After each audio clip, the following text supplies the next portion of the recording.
Hello, this is Matt Guyan, and alongside me is... Cassie Guyan. And we're going to do this commentary on the third Books vs. Movies review, still a pretty early Books vs. Movies review, on The Wizard of Oz. And I asked Cassie to join me because... Because you pretty much stole the entire review from me. Because, yeah, I took pretty much my primary argument against the book was right from Cassie. Mm-hmm. You want to maybe tell them, like... I took a class from one of my favorite professors. It was a seminar, so there was a very small group of us. And what we did is we looked at The Wizard of Oz and adaptations of The Wizard of Oz. And we basically just discussed whether or not they were good stories. And honestly, it was the first time I'd ever really read the book all the way through. I can't imagine I didn't read it before when I was a kid, but it was really the first time that I had actually read it when I could critically think about things. And I was utterly appalled by how badly put together it was. Oh my goodness. So that's what we talked about a lot in the class, and our final project was to create our own adaptation of Oz, and I used a lot of the ideas that I talked about in this were points in my final project. So. And I actually read that final project long before I started doing this. I would like to make note of the fact that this is the only time I've worn my my FMB winter cap, also known as ET's hat. I have not worn that again since. No. Oh, here I am actually giving Cassie the credit. Not entirely your own. Yeah. And yet I get blamed for it. Like this one is probably one of the ones that I get the most disagreement with. Probably this one and Little Mermaid, because these are classic childhood stories, and people are very, very hesitant to have those attacked. I've encountered the same thing when I was taking this class and I was talking to people about it, and I got, oh, but it's The Wizard of Oz. You have to love The Wizard of Oz. No. No, I really don't. Yeah, and this is literally, yeah. I mean, I'm not. This is really seriously what I think. Dorothy is uninteresting. Yeah, is deeply uninteresting. I mean, a lot of stories from that time period have kind of the generic protagonist. You see that with Alice in Wonderland, and you see that with some other stories. But at least those generic protagonists are interesting generic protagonists. Like Alice actually has some personality. Yeah. Dorothy has none. What we talked about in the class a little bit was you make the character a little blander so that whoever's reading can more easily kind of put themselves into the story. Mm-hmm. I mean, I have a problem with that, first of all, both with the idea that you have to be able to do that and with the idea that it's necessary or beneficial in any way. Mm-hmm. Anyway, but yeah, Dorothy is so bland. She doesn't learn anything, which is what drives me crazy, is that there's no growth to her at all. And if there'd been intended, like, because there are 14 books after this one. More than that, actually. More than that, but I think 13 that Baum wrote. 13 that Baum wrote, yeah. If he'd intended this to be a series, I could forgive Dorothy not having much growth in the first book, because that's something... Harry Potter doesn't have all that much growth in the first Harry Potter book. I mean, not a decent comparison, because Harry Potter's a much more interesting character, but his growth is minimal from the start of Sorcerer's Stone to the end of it. Because his growth is, the majority of it is saved for the arc of the whole series. For the subsequent novels, yeah. But he didn't intend to write sequels when he wrote the first one. Mm-hmm. And I will say that Ozma of Oz, the third book in the Oz series, that's first of all the first book where he actually intended to write more. Right. And second of all, is the first book that I actually really did enjoy reading. It's actually a really good... Ozma of Oz is actually really good. So I don't have a problem with the way that L. Frank Baum writes in general. I have a problem with the way that he wrote this book, and I have a serious problem with the way that he wrote Land of Oz, because Land of Oz is a piece of crap. Glinda. I'm sorry, I'm interrupting you because... Oh, Glinda. Oh, my goodness. Yeah. I can't believe, just watching the movie again, I can't believe what a horrid bitch she is. Oh, she's awful. And not intended, like, I don't think that was the intention. Oh, no, I'm of the sure it filmmakers. wasn't. I think they were just trying to make things easier by combining those two characters from the book into one. Mm-hmm. But they ended up making this really horrible, horrible, nasty woman who Yeah. was manipulative and And all just sorts of smiles things. the whole time. Oh my goodness. I mean, Oh, I couldn't have told you because you wouldn't have believed me. Oh, really? You want to try me, maybe? yeah. Well, and I think, I almost think that characterization of Glinda was a lot of what inspired Gregory Maguire's book. Mm-hmm. You know, I mean, he does that kind of stuff in general, but I feel like that characterization, because Wicked is really not based on the book The Wizard of Oh, Oz. no, It's based on the movie. Not at all. Because the central aspect of that novel is the Wicked Witch is green. The skin color, and that's not in the book at all. They did that to show off Technicolor. Yeah, yeah.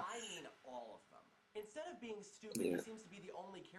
No, the companions. The companions, yeah. This was honestly, I did this one simply because it's Wizard of Oz. You really should, if you're doing book for movie comparisons, you have to do Wizard of Oz. Mm-hmm. But I almost feel like I'm trying to decide which one is worse rather than which one is better with a lot of these categories. That's certainly the case with Dorothy. Because honestly, I mean, the movie Dorothy has a lot more character to her, a lot more personality, but she's still pretty bland. She's still pretty bland, and my biggest problem with the movie that I didn't realize until I started taking this class and we started discussing it is that her entire growth and her entire lesson that is learned happens in the first 15 minutes of the movie. Mm-hmm. She comes to that grand conclusion of home is where you make it while she's at Professor Marvel's, while she's at the wagon, and she turns around to go home and then gets caught by the tornado and goes on a tangent for an hour and a half. Mm-hmm. Yeah, exactly. And this is a point I don't think you commented on this. I think this was actually my point, maybe my only one in the entire review. But I didn't realize until I watched the movie again how little the lion represents courage in the movie. Like, he really doesn't. No, you're right. He doesn't. He is cowardly, and he's always, and in all definitions of it. The whole point of the book is that, well, bravery is just standing up to your fears. The lion never stands up to his fears ever. No, So you're right. Yeah, he is legitimately a coward. It's not that he had it all along. He is legitimately a coward. Yeah, and talking about the Tin Man, that was one thing I realized in this class. Yeah, I think that was my favorite point that you made in the book. Yeah, he should be bitter. He should be like a closed off character, the Tin Man. Should be the curmudgeon with the heart of gold. He should be the curmudgeon with the heart of gold, and he's not. And so when I did my project, that was one of the biggest things I wanted to do was make my Tin Man character very closed off, very not necessarily mean-spirited, but closed off and bitter and angry. Mm-hmm. Yeah. And, I mean, just imagine how much more interesting that character would have been in either version. Oh, yeah. This is another one of those things, like, it all comes down to the Tin Man. It's like, the Tin Man's not interesting in either version. Because the Scarecrow is clearly better in the movie, the Lion is clearly better in the book, and the Tin Man is just not interesting in either one. But... yeah, I mean, just imagine how much more interesting that would be. This would be like the only reason I would ever want to be in the musical version of The Wizard of Oz, so I could play the Tin Man and see if I could get away with playing it off that way. I'd like to see if you could. Yeah, just anyone in general. I'd like to look at the script and see how it's written. Yeah, and see. It's written pretty much the same as the movie. See if there's room for that, though. Yeah, I really think that you can do that. So any theater people out there, if you're ever Tin Man in The Wizard of Oz, try that. Yes, please do. Please for do. us. For my sake. It looks as though the book really does have better companions. I agree with that. That the book has better The companions. book has the better ones. If it comes down to the Tin Man just does more in Yeah. the book than he does in the movie. In the movie, he doesn't really do that much. He's just kind of this pansy. Although the contradiction of the Tin Man to me in the book still makes me scratch my head, where he like cries when he crushes a bug, Mm-hmm. but then later when I think it's the wolves come, yeah. and he's like just randomly chopping them with his axe and not bothered by it at all. Yeah. So I guess that's growth, character growth. I guess, yeah, but it's not done very well. And incidentally, there is a mistake in this review when I'm doing the whole like the game show, the right. Rule of 3 game show at the end. I say that the Tin Man kills the crows. Like, the Scarecrow scares them and the Tin Man kills them. That's actually incorrect. The Scarecrow does kill them. He wrings their necks. Oh. You know, for kids. Oh, yeah. Yeah, so that's my mistake. Somebody pointed that out to me. One of these commenters who's trying to discredit me by pointing out all the little nitpicky things that I missed. I love those commenters, really. Oh, yeah. But that is legitimately wrong. It doesn't change the fact that it's a lousy way to use the rule of three. Because the lion still does nothing. Yeah. He scares away the Winkies, but that's a fourth. Yeah. Yeah, it's still like the Tin Man taking care of the wolves, the Scarecrow taking care of the crows, and then the Tin Man again taking care of the bees. Yeah. But we'll get to Bomb and the Rule of Three later. Yeah. Cassie will go on that rant later. Yeah. The Wicked Witch of the West legitimately did scare me. I believe it. She is frightening. She is. Yeah. And she's a kindergarten teacher. Yeah. The actor was a kindergarten teacher. I love what they do in the movie. Mm-hmm. The witch is so much better in the movie than she is in the book, because in the book she's not the main villain. In the book, there is no main villain. There isn't. She's just one of these unpleasant people that they have to go and she's fight only there against. for like 3 chapters. Yeah. They really do establish a strong villain. Although I would like to point out that as a child I was scared of the Wicked Witch of the West, but as an adult I'm scared of Glinda. Movie Fair Glinda. Fair enough. Book Glinda's wonderful. Okay, just those moving illustrations are creepy. They're creepy. Those are from the DVD. Those are from the Wizard of Oz 70th anniversary DVD, I think. They're creepy. They do like a living storybook type of thing. Ugh. Yeah. Oh, here we go. I think you took this sequence pretty much exactly out of my novel. Pretty much, yeah. I think she's pretty much ready to believe anything Bubble Lady's going to tell her. Yeah. And I don't know if you make this point, but one of the points that I made was that movie Dorothy is so blinded by authority that she doesn't question. I'm not sure I do make that point, actually. It's but yeah. the idea that someone who is If somebody good or someone who is in power, if they tell her to do something, she's like, oh, well, you're good, you're in power, it You must be the right thing yeah. to do, therefore... I kind of make that point, but not in quite the same way. Yeah. Yeah. Yeah, there. 15 minutes into the goddamn movie. For no reason at all. No reason. Also, I have a problem with the ultimate message of the movie. I get to that at the end. I know. Yeah. But never leave your own backyard, ever. Yeah, so live with your parents for the rest of your life. Yeah.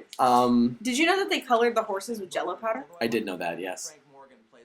Yeah. I love Frank Morgan so much. Oh, he's wonderful. He's wonderful. The movie has some great actors. Like, I love the acting in the movie. I really do like the movie. I don't think it quite deserves a spot of number 10 in AFI's top 100 greatest movies, necessarily, but it's a great movie. Yeah. I think people get when they listen to me, I think they get the idea that just because I bash the book pretty much, I'm just anti anything having to do with Oz. That's not true at all. I just don't like the book. Oh, yeah. I love Oz in general. I love adaptations of the story. I love the cultural phenomenon of Oz. It really does fascinate me. I love the movie. I like Disney's Return to Oz that came out in the 80s, and I like Ozma of Oz. I don't like The Wizard of Oz too much, and The Land of Oz is a piece of crap. Particularly interesting because both book and movie were groundbreaking in terms of their imagery. Yeah, that's true. Yeah. Well, Frank Baum, though, in so many ways suffers from the same... I'm about to get the heat of the flamers. I can feel them flexing their little flame fingers. Suffers the same problems that, for me, Tolkien does. He is so enamored of this world that he has created that that's all he wants to show us. He doesn't focus on the story the way he needs to. He's got to show us every corner and every land and every people that he has created. Yeah. I think the difference between Baum and Tolkien is, first of all, Baum does it over the course of a series of books rather than just The Lord of the Rings. Right. And so it's several stories as opposed to just one. And also, Baum, I forgot what I was going to say. The difference is... Oh, yeah. Tolkien is Tolkien set out to tell a story, but he ended up showing us all this land. I don't think Baum really set out to tell a solid story. No, it started as a collection of tales that he would tell children. Yeah, like Alice in Wonderland. Like Alice in Wonderland. Also, you talked about matte paintings a minute ago. Yeah. It's a fun game to play with this movie is, where does the stage end and the matte painting begin? It's fun. It's a fun time. You should watch this movie and play that game. Yeah. There's all sorts of fun things to do with this movie. There's the whole Pink Floyd Dark Side of the Moon thing that I still haven't done. Right. Which is weird because I used to be a really big Pink Floyd fan. Yeah. So it kind of glosses over these histories and details, which, to be fair, it kind of has to in order to work. And again, I really do like the history of Oz. I like the whole story that he created, and it gets more so in the subsequent novels. In Oz, we learn a little bit more about some of the surrounding lands and that sort of thing, and it really is interesting. Now the movie has plenty that is bright and happy too. I mean, it is a musical, but there are Yay, dancing munchkins. Yeah, I just said it is a musical. That's just like the perfect scene. Yeah. Dancing little people. Yeah.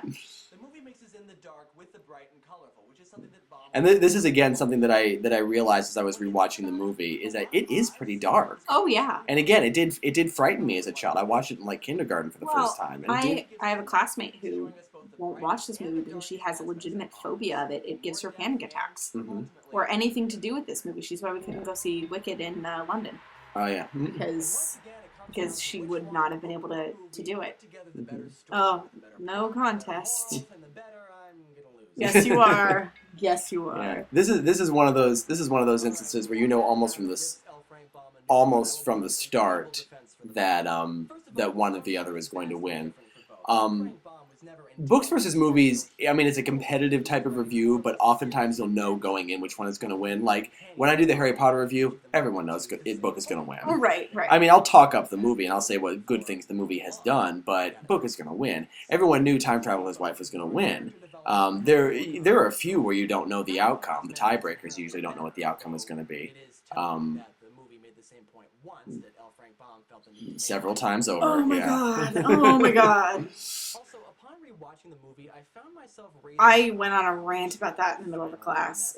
Dr. Deal was very amused. I'm not going to leave here ever again. So the message is to stay Well, and this is the thing. The message in the movie is actually confused. Because even while she's saying that, they're playing Somewhere Over the Rainbow in the background. Which has the complete opposite message. Oh yeah, the iconic song of this movie is opposite to the overall message of this movie. And it gets even more confused if you see the stage musical, because that actually ends with a choral rendition of Somewhere Over the Rainbow. Yeah. They sing it right in your face, right after she got done saying, I'm never going to leave here ever again. It's really, really confused. Yeah.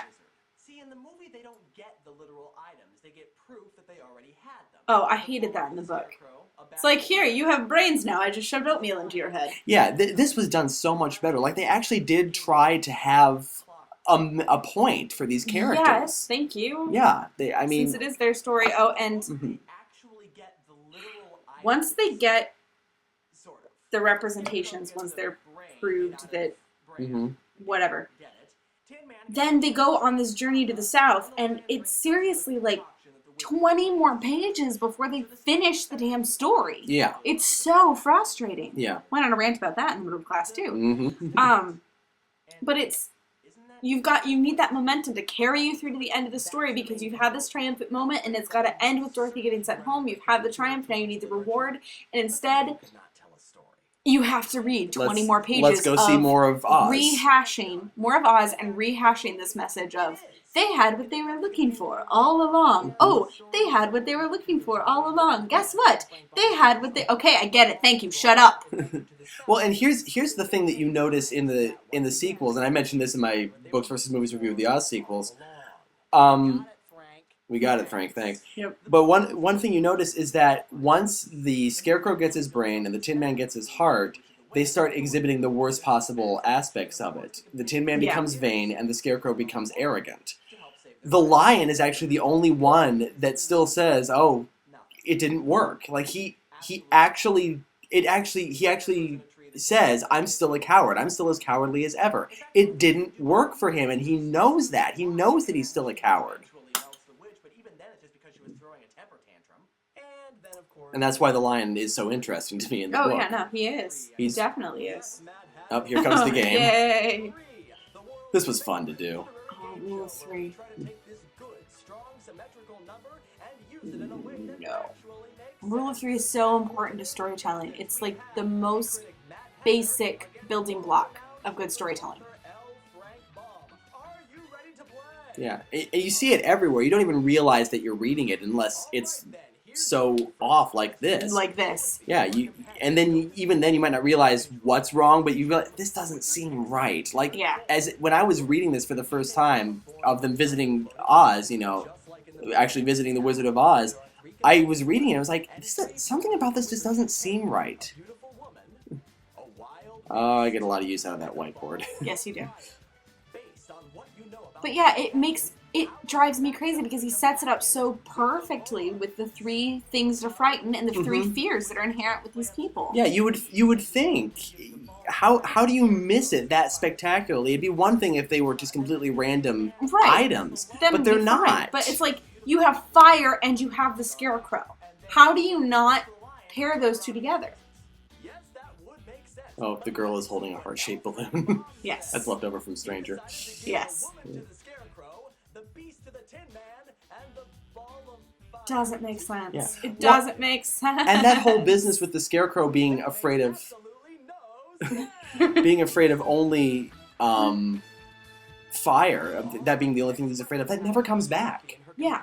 Like, it never comes back. It's, to me, so important to his character because if you don't have a brain, you're not smart enough to be frightened of things. But that primal fear of what can destroy you is still there. Yeah. This is where I make the screw up. Right.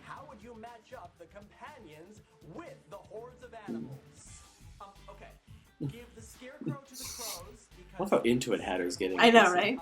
Yeah. Well, he's being sensible because he's got the hat on. Give the bees to the Tin Man because he's made of tin. Good guess. Let's see what Frank said. Apparently, the Tin Man will take on the wolves, momentarily forgetting that he hates taking the life of anything. Yeah.